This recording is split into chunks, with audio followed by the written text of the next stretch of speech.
Sangat ironik sekali ketika diminta ada undang-undang perlindungan ulama, seakan-akan ulama ini tidak pernah salah. Itu ajaran yang paling bodoh di dunia ini. Ulama itu apalagi tempatnya salah. Justru kalau ada tindakan kriminal dari para alim ulama dan dia mengaku sebagai alim ulama, maka hakim harus memberikan hukuman lebih berat daripada rakyat jelata. Hai, kemana aja? Kok sekarang baru komen? Macam mana bos-bos kita ini? Gaspol, gubrak, oh lala bebe.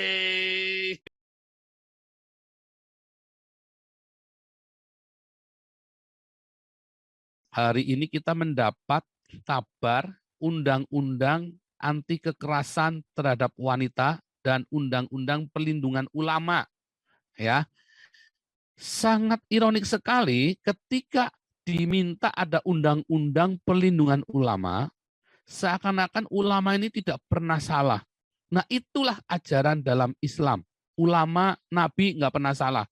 Itu ajaran yang paling bodoh di dunia ini. Nabi itu bisa salah karena dia manusia. Ya, Nabi itu bisa salah karena dia manusia. Ulama itu apalagi tempatnya salah. Makanya Tuhan Yesus mengutuki alim ulama. Ya, si ahli-ahli Taurat, orang-orang Farisi itu dikutukin karena itu tempatnya salah. Alim ulama itu nanti yang paling banyak masuk neraka itu. Ya, karena alim ulama itu tahu banyak tapi tidak melakukannya. Makanya jangan dilindungin.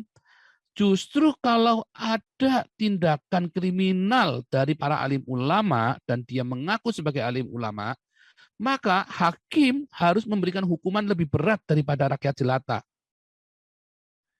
Itu yang benar. Ya, karena barang siapa tahu banyak, dia akan dituntut banyak. Kalau alim ulamanya cabul, hukumannya bukan cuman seperti rakyat jelata, didobel. Apalagi dia menggunakan gelar alim ulama buat bercabul.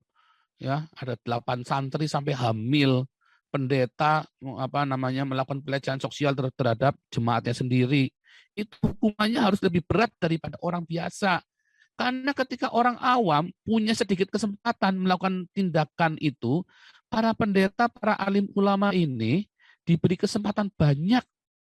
Orang percaya sama dia, anaknya dititipin, digelayangin, diobok-obok sama si alim ulama ini, baik itu ustadz maupun itu pendeta. Ya, baik itu romo. Jadi hukumannya harus lebih berat. Begitu ya. Jadi undang-undang perlindungan ulama yang dicetuskan oleh PKS CS itu undang-undang geblek, ya, ide dari ideologi geblek, ya. Jadi saudara, kalau ada orang-orang yang berusaha melindungi ulamanya dari tindakan kriminal, dia adalah orang-orang geblek, orang-orang sinting. Itulah penganut agama syahwat, ya. Itulah penganut agama syahwat. Dan Anda sedang menipu jemaatmu, Anda sedang menipu umatmu. Termasuk ada hari ini PKS menolak ya untuk menyetujui draft undang-undang anti kekerasan terhadap wanita. Karena memang dalam Islam diizinkan pukullah istrimu. Ya, kalau di Kristen nggak boleh kamu pukul istrimu, kamu bisa nggak diberkati, kamu nanti doamu nggak dijawab. Serius ya, ada beda sekali ya, Anisah itu ya, surat Anisah 34 itu, pukullah istrimu. Kalau di Alkitab nggak boleh. Ya, surat Petrus mengatakan kasihilah istrimu. So, itulah teman pewaris supaya doamu jangan terhalang. Ya, itu beda banget ya. Undang-undangnya nggak bisa disahkan, nggak bisa. Ya, lagi ruwet ini sekarang. Tetapi seperti biasa, ya kaum nasionalis biasanya kalah kalau sudah dilobi sama PKS. Berkhianat, kaum nasionalis ini yang suka berkhianat. Ya undang-undang ulama ini. Oh ngeri ya, ngeri kalau ada undang pelindungan ulama, benar kali Soy. Kalau ada undang-undang pelindungan ulama ini ngeri sekali. Makin cabul, makin edan. Ya Anda semua ya dicabulin gara-gara dia cabul. Oh sorry, ulama, Allahu Akbar. Asyhadu anna la Muhammad la. Oh, langsung cerita begitu. Wah, yang penting ulama pokoknya suci, maha mulia, kentutmu itu, gundulmu peang. Ya, jangan sampai ya, jangan sampai itu. Nah, jangan sampai Anda melindungi orang yang sudah ngerti untuk berbuat jahat. Wah, itu bahaya sekali ya, itu bahaya sekali.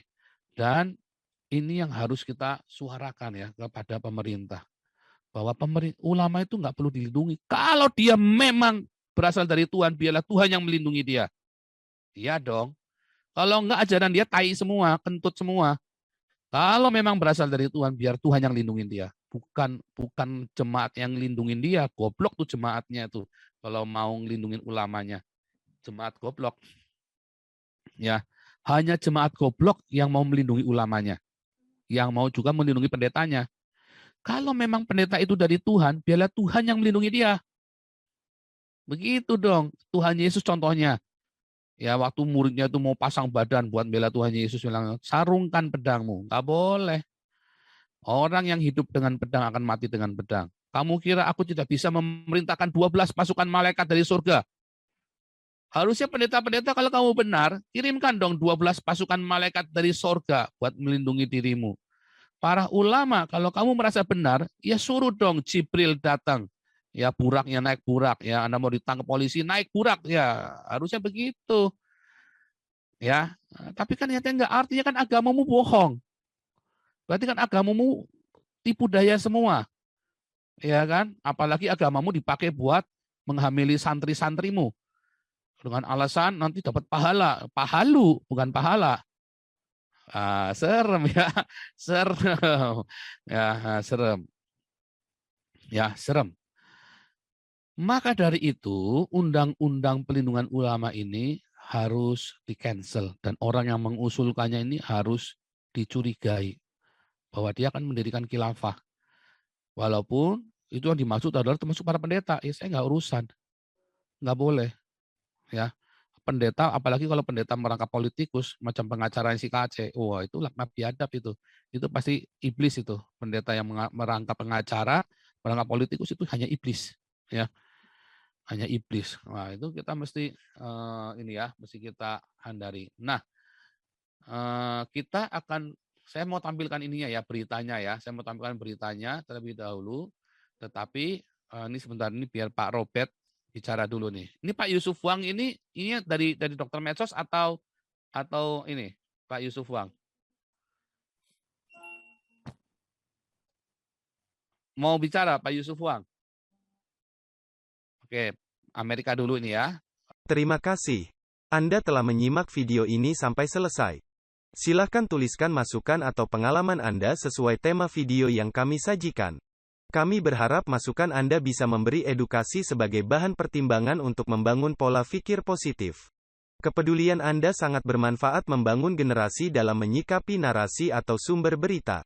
Terima kasih. Dan salam damai untuk Indonesia bersama Reaksi Nusantara.